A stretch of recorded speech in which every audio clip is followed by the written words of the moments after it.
Takže ahojte, vítam vás na tomto podcaste, ktorý som si teda pripravila a mám na začiatok jednu takú otázku. Vedeli ste, že aj genetika má svoju psychológiu? Ja som to donedávna teda netušila a táto informácia sa ku mne dostala len nedávno cez jednu moju kamarátku a vďaka tomu, že som sa začala o to zaujímať, tak som spoznala jednu naozaj úžasnú ženu, ktorá sa tomu venuje celý život. Túto genetiku skúma od mala, pretože je jedna z mála ľudí na svete, ktorá toto spojenie so svojou genetikou nikdy nestratila. A je v podstate jediná, ktorej sa podarilo rozkľúčovať, ako to vlastne celé funguje, čo zaujíma naozaj veľmi veľa ľudí. A dokonca sa jej podarilo objaviť spôsob, ako si aj iní ľudia dokážu toto prepojenie s genetikou opäť obnoviť. Takže dovolte mi, aby som vám predstavila autorku DNA psychológie Arin Drexler alebo vlastným menom Ildiko Čole. Tak Arin, vítaj medzi nami. Ďakujem, že si prijala moje pozvanie na tento rozhovor. Ahoj Zuzka, tiež veľmi pekne ďakujem za pozvanie a dobrý deň prajem všetkým poslucháčom. Ďakujem. Môžeš nám Takže niečo ty o sebe povedať, ako si vlastne prišla na to, že to máš inak ako iní ľudia? veľmi pekná otázka, ďakujem. Ono v podstate to bolo taký opačný proces. Tým, že mne sa to neuzavrelo, tak som automaticky brala do úvahy, že aj všetci ostatní okolo mňa to majú. To je taký prirodzený proces v mozgu každého človeka, keď sa narodí talentovaný. Dám príklad, keď je niekto talentovaný na rýchly beh, tak to malé dieťa si myslí, že každý tak rýchlo uteká. Hej? Takže ja som mala tento istý pohľad vlastne na ostatných a brala som to úplne automaticky, že všetci majú v podstate prepojenie na tú svoju genetickú inteligenciu, ktorú v sebe majú a jednoducho ja som len ich vnímala trošku opačne, len som nerozumela, že prečo jedno myslia, druhé konajú a tretie cítia napríklad, hej. Takže ja som to brala tak, že všetci majú to isté, čo ja, len je tu nejaká hra, ktorej ešte nerozumiem a potrebujem sa to naučiť a vlastne pátrala som v počiatkoch ako dieťa potom, že aby som získala pravidla tejto hry, ktorá mi prišla taká nepochopiteľná, že ako to, že jednou časťou ich svojho mozgu vysielajú pravdivé informácie, druhou to prerábajú a potom konajú úplne niečo odlišné. A naozaj veľmi dlho, asi možno do nejakých 7-8 rokov som bola presvedčená v tom, že na to sú nejaké pravidlá. A až neskôr som zistila, že to nie sú pravidlá, ktoré sú zaužívané, ale že to je opačne, že oni vlastne strátili kontakt so svojou genetickou psychológiou a sú od nej odčlenení a vlastne sú nevedomí ako takom. A začala som vlastne sa na to pozerať inými očami a začala som to skúmať vyslovene vedome, už ako dieťa, že kde je ten problém, že to nemajú, to, čo mám ja. Mhm. A čo to vlastne je, teda tá DNA psychológia? Ako by si to vysvetlila človeku, ktorý o tom nikdy nepočul? V podstate je to psychológia života, línia života, ktorá sa snažila uchovať si všetky poznatky, všetko, čo sa naučila na tejto planete, ako sa rozvíjala, vyvíjala. To znamená, že skúmala fyziku, chémiu, prírodné javy, skúmala gravitáciu, fotosyntézu, iné druhy života k tomu, aby sa kvalitne vedela vyskladať táto línia života a samozrejme pracovala na tom, aby to, čo vyskúmala, všetky jej múdrosti boli uchované. Toto už veda má dešifrované ako genetika, ako gény, ako databáza poznatkov a samozrejme pracovala táto línia života na tom, aby bola stabilizovaná, aby každá reprodukcia vyzerala rovnako, aby sme nevyzerali pri každom narodení inak, lebo by to nedávalo zmysel. A v podstate genetická psychológia ako taká je múdrosť toho života, tej línie života, ktorú smieme a môžeme žiť tým, že sa nám podarilo sa pretaviť do živej reprodukcie. Teraz sme pokračovateľmi tejto živej línie A tým pádom máme k dispozícii všetky jej poznatky, vedomosti, prax, žitia, prežitia, ako s čím fungovať, ako pracovať s mechanizmami, procesmi, s fyzickou stavbou tela, ako pracovať s podnetmi, ako sa pozerať na život a vlastne ako žiť čo najdlhšie a najzdravšie tak, aby sme boli stále živí. Lebo toto má genetika v pláne. Hej? Mhm. Takže dúfam, že sa toto je na nej takéto pekné vlastne. Áno, no super. Je to akože naozaj zaujímavé a v dnešnej dobe sú veľmi rozšírené rôzne smery a rôzne možnosti sebarozvoja. Ja neviem, ezoterika, rôzne vizualizácie, kvantovanie, genové kľúče, proste je toho naozaj veľa a ľudia sa venujú rôznym smerom. V čom je vlastne toto iné? Lebo často sa stretávam s otázkou, keď sa teda rozprávam s ľuďmi o genetike, často sa stretávam s tým názorom, že však je to v podstate to isté, len inak pomenované. Čo by si na toto povedala? Tým úplne nesúhlasím, lebo tu si treba zobrať jednu vec, že v podstate každý živý človek, ktorý na niečo prišiel, teda vznikol nejaký autor na kvantovanie, hej, lebo aj tú kvantovú fyziku niekto musel niekde zaznamenať, spísať, hej, začali ju šíriť a tak ďalej a potom prišiel druhý človek, ktorý povedal, s tým sa dá pracovať, hej, sebarozvoj a tak ďalej, napájať sa a tak ďalej. Takže všetky tieto smery, ktoré si ty spomínala, Zuzka, tak to sú také prieniky z tej genetiky. O toto ide, že niekde na tej planéte za tých 1000 rokov sem tam sa narodil človek, ktorý si niečo spozoroval, hej, niečo zaznamenal, zapísal a v podstate snažil sa v podstate ostatných priviesť k tomu, aby čistejšie vnímali, aby pochopili vnímanie, aby pochopili svoje emócie napríklad, aby pochopili svoje vnútro, ako sa správajú, konajú a tak ďalej. Takže všetky tie ostatné smery sú také prieniky, ale sú prieniky z genetickej inteligencie, pretože každý jeden človek, ktorý zachytil všetky tieto drobnosti, ktoré už teraz na svete sa zdajú, že to je strašne toho veľa a všetko je to isté, tak pochádza z tej genetickej inteligencie tých daných jednotlivcov, ktorí na niečo prišli. A teraz ten rozdiel medzi týmito rôznymi smermi, aj keď sa to mnohým spodobňuje, pretože spodobňovanie vzniká tým, že máme rovnaký jazyk. Hej? Keď poviem, že cítim sa dobre, tak cítim sa dobre, to môže povedať aj športovec. Takže už sa to spodobňuje, lebo máme rovnaké slova, ktorými to opisujeme.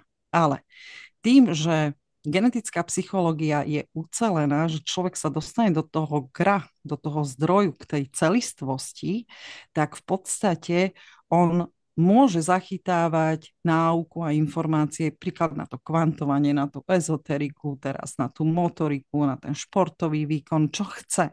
A toto je tá výhoda, lebo takto po kúskoch je to už sem tam pozachycované, spísané, sú z toho rôzne tie smery, ktoré si spomenula, ale keď človek nabehne na genetickú psychológiu, zistí, že to sú len omrvinky a zrazu je pri tom zdroji v tej centrále toho všetkého, čo toto ostatné produkuje občas. Takže takto by som to vysvetlila, že genetická psychológia nie je to, že je to isté. Nie, to je ten zdroj. To originál, to gro a dokonca je to tak dokonalé, že človek, keď sa vytrenuje na tú svoju genetickú psychológiu, tak zistí, akým spôsobom prišli jednotlivci v minulosti na to, že vytvorili nejaké smery, ktoré sú teraz na trhu, ktoré sa nám spodobňujú s touto náukou. Pretože tiež to boli živí ľudia. Toto je na tom zaujímavé. Ale pochopiť to vie paradoxne len ten človek, ktorý sa naozaj vytrenuje na seba samého, na svoju vlastnú genetickú psychológiu a tam sa mu otvorí tá nekonečná studňa poznatkov, ktorá nemá konca kraja, aspoň tak mi to hovoria úspešní vytrenovaní klienti, ktorí sa so mnou stretli, že to nemá konca kraja. Že to je niečo neskutočné, niečo nádherné. Tak dúfam, Áno. že táto odpoveď ti na začiatok stačí. Áno, určite mi stačí a môžem toto potvrdiť teda aj z vlastnej skúsenosti, nakoľko ja už teda niekoľko mesiacov sa zaoberám vďaka tvorbe ARIN, ktorú teda vďaka ktorej môžu aj iní ľudia sa vytrénovať na túto genetickú inteligenciu. A začala som trénovať pred niekoľkými mesiacmi, ale v podstate hneď, ako som začala, tak som pocítila ten rozdiel. Presne, že prečo to nie je to isté. Pretože ja som sa tiež roky venovala osobnostnému rozvoju a skúšala som naozaj čokoľvek. Je pravda, že veľmi mi to pomohlo, veľa vecí som si poriešila. Posunula som sa, skľudnila som sa, ale stále som cítila, že proste niečo mi tam chýba. Že to úplne nie je ono, že proste ešte je niečo, čo musí byť inak. A tu mi to presne zapadlo, lebo som to presne pochopila, že toto je ten základ, toto je ten zdroj, skadiaľ to všetko vychádza a človek si vie poriešiť naozaj čokoľvek, naozaj veľmi, veľmi rýchlo, bez nejakých zbytočných obkľúk a proste nejakých zdĺhavých cestičiek. Takže toto presne vnímam aj ja sama na sebe. Takže super. Nádhera a veľmi sa z toho teším. A najkrajšie na tom je, že tento tréning na genetickú psychológiu zaznamenáva 100% úspešnosť. To znamená, že keď sa človek naozaj poctivo vytrenuje podľa postupu, lebo on je na prvý pohľad veľmi jednoduchý, potom až z praxe človek zistí, aká to je sila, že naozaj sa trénuje človek na tú svoju genetickú databázu nekončiacich poznatkov, pretože tá naša genetika je tu oveľa dlhšia ako naša mysel, pretože tú mysel vybudovala až oveľa, oveľa neskôr ako seba samú. Takže až keď sa človek vytrenuje, tak naozaj zistí, že to je niečo nekončiace. A kto sa poctivo vytrenuje, tak tam máme 100% úspešnosť. To znamená, že reálne to nevyžaduje nejaké vierovýznanie u toho jedinca. Vyslovene je to technický tréning, ktorý vyžaduje od nás genetika na to, aby s nami spolupracovala. Takže ja sa teším aj z tvojich výsledkov, tak ako z každých, tak v podstate sme to trafili, prišli sme na to. A trošku dlho to trvalo, kým sa tá genetika otvorila a vypustila k sebe. Že toto je tá Koľko cesta. dlho? Tak tých prvých 20 rokov môjho života od toho detstva, tak to bolo také cieľavedomé pozorovanie. Vyslovene ma učila genetika, ako mám vnímať život, čo si mám všímať a tak ďalej. To bolo veľmi, veľmi zdlhavé, detailné. A ja som ju počúvala, pretože keď som ju prestala počúvať, tak mi slablo to spojenie. A mne sa to nepáčilo. Mne sa páčilo byť s ňou spojená. A vlastne všetky podnety, ktoré som prijímala ako dieťa, tak som s ňou ako keby konzultovala. Hej? Tak Mhm. dostávala hneď odpoveď, že čo je pravdivý podnet, čo nie, ako sa má spracovávať a tak ďalej, lebo tieto inštrukcie my máme ako dané už v prenatálnom období, hej, ako keby sa prekopírujú do toho nášho neokortexu a toho sa máme držať. No a to zaniká časom a mne sa to podarilo uchovať. Toto je to gro. No a tak vedome cieľa, vedome asi tak od roku 2002-2003 som si povedala, že už teraz idem na to naplno, už to idem spísať.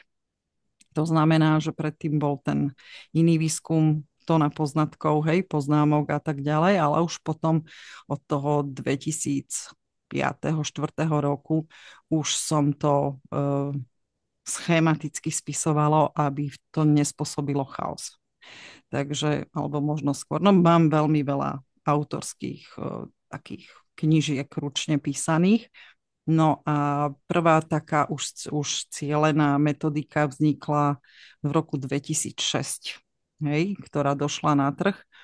Len tým, že DNA psychológia v tom období to bolo nemysliteľné, aby sa to tak volalo, tak ľudia ledva objavili, to bol taký zlom, ľudia ledva objavili niečo, že podvedomie existuje. Všetci z toho boli nadšení, otvorení téme, bolo to niečo extrémne nové, veľký boom vo svete, že podvedomie jedinca, nevedomie, ako s ním pracovať. No a keď ja som im začala v tom 2005-2006 roku hovoriť, že ono to bude asi tá genetika, tak vôbec mi nerozumeli, takže v podstate som sa prispôsobila trhu a svoje prvé knihy som cieľene a vedome nasmerovala na tému podvedomia, lebo na to bol trh zrelý. To znamená, že v 2006 by nezvládli vôbec informáciu, že genetická inteligencia, DNA, psychológia, to prišlo oveľa neskôr. Takže už v 2006 roku vznikla ucelená metodika, ktorá funguje tak presne, že som z toho sama prekvapená, ale tým, že som dodržala princípy genetickej inteligencie, tejto DNA psychológie, ona má nejaké princípy, musí ich mať, inak by sme sa nevedeli reprodukovať a rodiť sa akože inteligentne, tak tým pádom som vedela tie metodiky robiť nadčasovo dopredu a viem, že budú fungovať aj o 1000 rokov tak dokonale, ako dneska teraz sú časovo neohraničené, lebo niektoré metodiky fungujú naozaj len, kým je populácia otvorená tématike a potom už ako keby to príde, že to už je slabé. Ale toto, čo sa mi podarilo vlastne vytvoriť alebo skoncipovať už ako taký súhrn poznatkov v 2006, tak je taká metodika, ktorá, hovorím, aj o 1000 rokov bude takisto fungovať ako dnes. Takže, Wow. takže kedy som začala, no ja si myslím, že v podstate od narodenia, ale oficiálne v 2006 vlastne vznikla moja prvá publikácia Mhm. smerom. Ja som aj čítala jednu tvoju knižku a vlastne aj na základe tej knižky som sa rozhodla, že toto určite chcem, lebo mi to úplne dávalo zmysel. Bola to knižka Zúrivý skladateľ, odhalenie. A Viac. Prepáč, že ti skáčem do áno. rečí. Mám ich viac. Zúrivý skladateľ odhalenie vznikla v roku 2019. A Mhm. medzi tým už vzniklo ďalších mojich pár knížiek, ale teraz pokračuj, prepáč, len som to dodala, že to Ďakujem, už ďakujem. To som sa aj chcela opýtať na tvoju ďalšiu tvorbu, lebo ja teda konkrétne som zatiaľ čítala len túto knižku, ktorú som mala požičanú od kamarátky a fakt to bolo úžasne, úžasne vysvetlené a zároveň aj zábavné ako ten príbeh, takže určite odporúčam, kto by mal záujem, tak určite si ju prečítať. A kto je inak z okolia Prievidze Bojnic, tak môžem ju aj požičať, mám ju doma. Teda momentálne nie doma, mám ju u kamarátky. požičanú. Jasné. Ale múdro, múdro, múdro. Áno, určite Tak, treba sa podeliť. A určite. viem to teda z mojej vlastnej skúsenosti, tak myslím si, že aj ostatní by to určite ocenili. No, čo sa týka ešte ďalších, viem, že máš aj ďalšie rôzne veci, ktoré si dala dokopy. Je okrem teda tej knižnej tvorby. Vieš nám o tom povedať viac? Vieš čo, Zuzka, takto naozaj v skratke, pretože moja práca, keď sa na ňu pozriem, tak ako autorka poviem, že najdokonalejšie dielo je to posledné dielo. Ten manuál, vlastne ten tréning na tú DNA psychológiu, to je pohľad autora. Ale všetky moje knižky boli vlastne o tom, aby človek pochopil tú genetickú psychológiu, pretože od toho 2006 roku už som išla cieľene, že ľuďom to ukázať, ako to funguje, naučiť ich, ako funguje podnetové spracovanie, prijať, spracovať, odovzdať. To sa inak už medzi časom dosť rozšírilo po celej planete. To predtým nebolo. Takže už ľudia používajú podnetové spracovanie ako bežný slovník, to tiež kedysi nebolo. Takže trošku som poutvárala tú tému a dnes už sa používa slovo napríklad DNA jednotlivca, hej, že sa správa tak a tak, takže tiež sa to už rozšírilo. Mhm. Takže tých knížiek a tých metodík ja mám oveľa, oveľa viac. Dokonca mám metodiky pre deti, s problematikou ADHD a tak ďalej. Aktuálne tie projekty spia, pretože ako náhle ja som začala vyhadzovať tieto metodiky, tak som sa dostala do procesu zápisu, zaznamenávaj, pretože je to nejaké časové okno, tak som to brala, rýchlo to treba, proste teraz sa to deje, hej, tak som si povedala, Boh vie, či sa to bude diať, keď budem mať 90 rokov, takže deje sa to teraz, tak teraz to robím. A tak som na to nabehla, že tých prác ja mám viac. Mám cca okolo možno viac ako 20 publikácií vydaných, ale nie sú distribuované všetky. Ja som ich postupne stiahla, alebo boli distribuované v uzavretom okruhu, pretože zároveň som ešte skúmala, ja som potrebovala tie detaily dotiahnuť a v podstate som spoznávala tú príčinu toho, prečo sa ten človek oddeluje od svojej genetickej psychológii a vo finále môžem povedať, že je to, že sme v tom nevinne. Tak to hovorím, ako celá planéta, my sme v tom všetci nevinne, lebo je to vývojové štádium mozgu, kde síce genetika s tým počítá, že sa oddelí na chvíľočku, hej, že sa stiahne, aby sa vyvíjal neokortex, ale potom sú tam iné príčiny, čo jej bránia sa znovu ako keby napojiť, hej, na ten neokortex, akože aby sa neokortex napojil na ňu.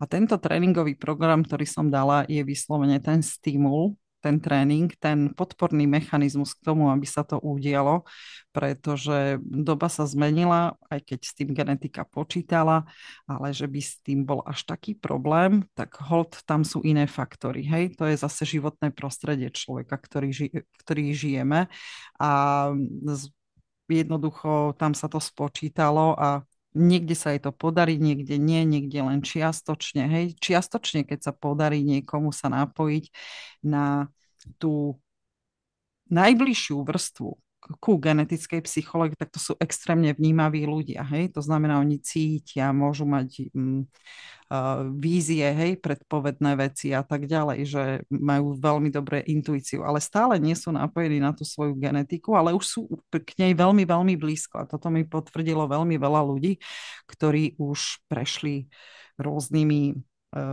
kurzami seba rozvojom, spoznali sa, precítili sa a povedali, a predsa to nebolo ono, to je to, čo sme sa na začiatku bavili. Áno, Takže ja mám veľmi veľa tej práce spravenej. A samozrejme, akože toto považujem za taký prvý finál mojej roboty, ten tréning na tú genetickú psychológiu.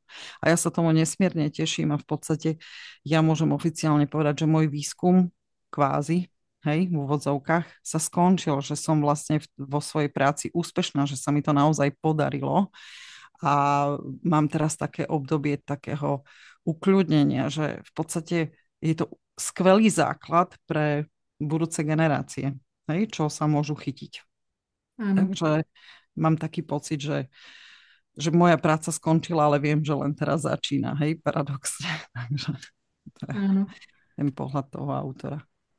Áno, a presne aj v tom manuáli, ktorý spomínaš, ktorý teda tiež mám aj ja, ten ale nepožičiavam, dobre, ten si nechám pre seba, Opa, ale môžem ho samozrejme odporučiť aj dať každému informácie, kde ho môže nájsť a taktiež získať a vytrénovať sa na svoju genetickú inteligenciu. Je to tam taktiež aj veľmi pekne popísané, aj toto, čo si hovorila, že ako sme to spojenie stratili a prečo vlastne to nebolo jednoduché sa znova napojiť, takže je to tam všetko pekne rozpísané.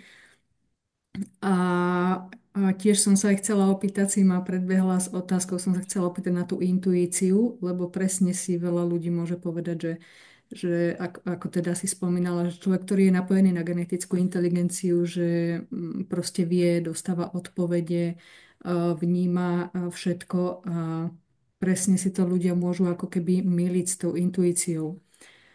Viem, že si na to vynahrávala aj podcast, ktorý máš na svojej stránke DNA psychológii a veľmi pekne je to tam vysvetlené. Len možno len tak v skratke, ak by si vedela ešte k tomu môžem. niečo bližšie povedať. Veľmi rada. Vysvetlím to jednoducho. Genetická psychológia, keď je u človeka prepojená na neokortex, to znamená, človek je celistvý sám sebou, konečne, áno, konečne, cíti všetko, vie o všetkom, tak je informovaný dosť dopredu. To znamená, žije ten vnem, viem. Viem, ako to bude, prečo to je, proste žije, viem. A ľudia, ktorí nie sú napojení na genetickú psychológiu, tak oni žijú v nem, tuším. Tak by som to dala asi prvýkrát, teraz zmením slovník, že oni sú v tom živote, že tuším, že to tak bude. Asi to tak bude. A tuším a asi to tak bude je tá intuícia. A keď ide o život, tak intuíciu treba brať ako to je ten hlasný poštár, ktorý búcha do zvonu, že halo, ide o život, počúvaj ma a vtedy to človek počúva. Hej? To je informácia za 5 minút 12. Ale ten rozdiel od tej genetickej psychológie je taký, že genetika nám povie dopredu až niekoľko dní alebo týždňov, že toto tu hrozí a tým, že my sme vytrenovaní na tú genetickú psychiku, máme šancu a možnosť zmeniť ako keby osud alebo zmeniť priebeh toho deja. A toto je obrovská výhoda, ktorá sa nedá porovnať s tou intuíciou. Viem, že intuíciu má úplne každý jeden človek, lebo to je, tam treba pochopiť, že to je ten posledný pokus od genetickej psychológie bez prepojenia robiť poplach. Hej, takže intuícia je v podstate poplach. Hej, pozor, niečo sa deje, halo. A ona môže byť tá intuícia pozitívna alebo negatívna. To je zase druhá téma, ale takto sa to dá veľmi rýchlo pochopiť. Takže intuícia je za 5 minút 12, ale genetická informovanosť, ten pocit viem, je v predstihu. Dosť často, hovorím aj niekoľko týždňov, že v podstate tam mám možnosť sa rozhodnúť, že a tak toto určite nechcem. Hej? A Mhm. toto je tá sloboda žitia. Že nie sme ako, ma teraz napadol ako taký zajačik, ktorý sa natáča tým kľúčikom, hej? Lebo keď sme len v intuícii, tak niekde sa to niekde natočilo a ten zajačik len tak beží a skáče a potom tam je ten poplach, tá intuícia. Ale na tej genetickej psychológii, tak mám informáciu a ja sa rozhodnem, že či natočím ten kľúčik, alebo sa na to vykašlem. Takže dúfam, že som to dobre Áno, áno, vysvetlila. rozumiem. Snažím sa to vysvetľovať roky, a vždy použijem iný príklad, neviem prečo. A Áno. celkom Takže v super. podstate s genetickou inteligenciou si človek urobí taký život, aký chce. A nebude len nasledovať to, čo v podstate mu tak samé prichádza. Správne tomu rozumiem? A hlavne, keď je človek na genetickej psychológii, tak si všimne. Všimne Mhm. si tie vplyvy, ktoré ho môžu ovplyvňovať a má šancu vlastne to riadiť. Preto hovoríme, že na genetickej psychológii si riadite vy svoj život a bez nej ste v tom prúde Áno. nejakom. Hej, ale pozor, akože na genetickej psychológii sa dá vstúpiť do prúdu, keď potrebujem, ale viem z neho slobodne vystúpiť, keď chcem. Mhm. To znamená, že nie som v panike, že ma ťaha nejaký prúd, ako užijem si to, ale už vidím, že keď tam vystúpim, toto mi stačilo. A ľudia bez genetickej psychológie majú problém vystúpiť z toho prúdu. Áno, áno, rozumiem. No Hej? skvelé, ďakujem za vysvetlenie. Tak som A rada. ešte by som mala teda takú jednu poslednú otázku. Čo máš v pláne ďalej? Keď hovoríš, že vlastne už si teda vyskúmala, ako to všetko je, ale hovoríš, že vlastne tá cesta v podstate ešte len začala, tak čo bude nasledovať? No, taký môj finálny cieľ, lebo však keď už mám jasno, už vieme ako a je to zopakovateľné, máme 100% úspešnosť a všetci, každý jeden prechádza eh, tým istým postupom toho napájania, takže aj u detí, hej, aj u detí sa to deje. Takže to bolo pre mňa úplne top. Hovorím, no výborne, keď máme rovnaké výsledky u detí. Samozrejme rovnaké výsledky toho napojenia na ich vlastnú genetiku, nie to, čo oni chcú žiť, hej, to je tá sloboda. Tak som sa rozhodla, že v podstate všetky tieto poznatky a je ich neskutočne veľa detailov jedno s druhým, na ktoré ja robím niekedy kurzy niekoľkodňové a je to plne informačne nabité a jedno s druhým a všetky tie moje publikácie, tak som sa rozhodla, že sa pokúsime ich zdigitalizovať do modernej podoby, aby sa k tomu dostal každý jeden človek na tejto planete a vedel sa ako keby reštartovať. Dali sme tomu názov reštart, lebo si reštartuje ten mechanizmus, ktorý sa utlmil a spí, hej? My Mhm. nereštartujeme jeho názory alebo vierovýznanie, nie, len aby fungoval celistve tak, jak je a potom on nech slobodne sa rozhoduje, že kam ho srdce ťahá, hej, čo potrebuje a chce robiť. Áno, takže v podstate chceme to zdigitalizovať a na tomto intenzívne pracujeme. A asi to je taká posledná méta moja, alebo v podstate ten posledný cieľ, že chcem to dostať do sveta nejakým rozumným spôsobom a jednoducho zanechať tieto informácie aj pre budúce generácie, pretože aj keď sa človek narodí o 10 000 rokov, tak bude potrebovať tento reštart toho mechanizmu, ktorý pomáha vlastne napojiť neokortex na genetickú psychológiu jedinca. Takto sme vyvinutí, hej? No, Mhm. to sa podarilo, takže už len to zdigitalizovať, dať to do sveta a myslím si, že po mne môže nastúpiť nová generácia. Veľmi sa na to teším, lebo tie Wow, deti, ktoré sú teraz na manuáli, tak to je wow. Teším sa z toho veľmi. Mám z nich veľkú radosť. A wow. potrebujú mi to. A toto je, to považujem za úspech osobne. Určite áno. No ja sa tomu veľmi teším, lebo je to naozaj niečo úžasné a niečo, čo naozaj dáva zmysel, aspoň mne určite. A verím, že aj ďalším ľuďom a taktiež aj ľuďom, ktorých poznám a ktorí sú taktiež na genetickej inteligencii. Takže ja ti chcem veľmi pekne poďakovať, Arin, za tento úžasný rozhovor, za tento vhľad. Ja Veľmi rada. určite by som ťa ešte teda poprosila, aby si povedala, kde si o tom ľudia môžu pozrieť, prečítať viac. Samozrejme, moji známi aj cezo mňa, ale aj ľudia teda, ktorí ma nepoznajú, kde nájdu viac informácií. Také ucelené, skrátené poznatky nájdú na frokvent.com. To je webová stránka, ktorá aktuálne ponúka príležitosť a prístup k tomu, aby sa človek dostal k tomu tréningu.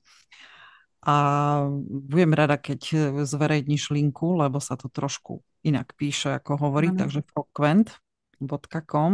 Mhm.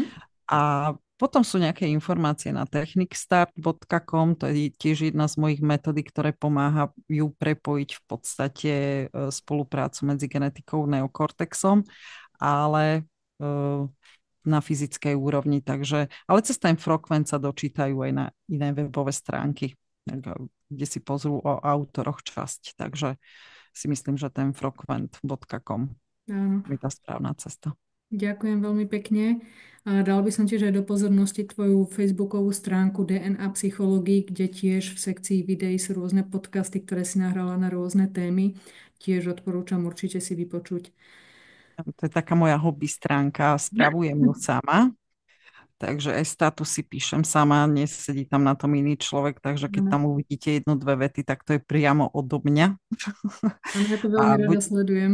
ďakujem veľmi pekne. Nemá veľa sledovateľov, lebo ona vznikla, potom zaspala, teraz som ju obnovila, mala som iné webové stránky, ale tá DNA psychológii, tak hovorím, dobre, poďme, tu sa mi to páči teraz, takže to sú také autorské webové stránky, tak to aj treba brať. Áno, A, a ja ti ďakujem, Zuzka, za dnešný rozhovor. Veľmi príjemne sa mi s tebou komunikovalo a verím tomu, že keď si na mňa nachystáš ďalšie múdre otázky, tak budem sa veľmi tešiť, že ti na ne budem môcť odpovedať. veľmi rada. Ďakujem veľmi Super. pekne. Ďakujem veľmi pekne, Arin. Prajem ti ešte krásny deň a ďakujem teda za tvoj čas. Ďakujem krásny deň aj tebe a všetkým. Ahoj. Ahoj.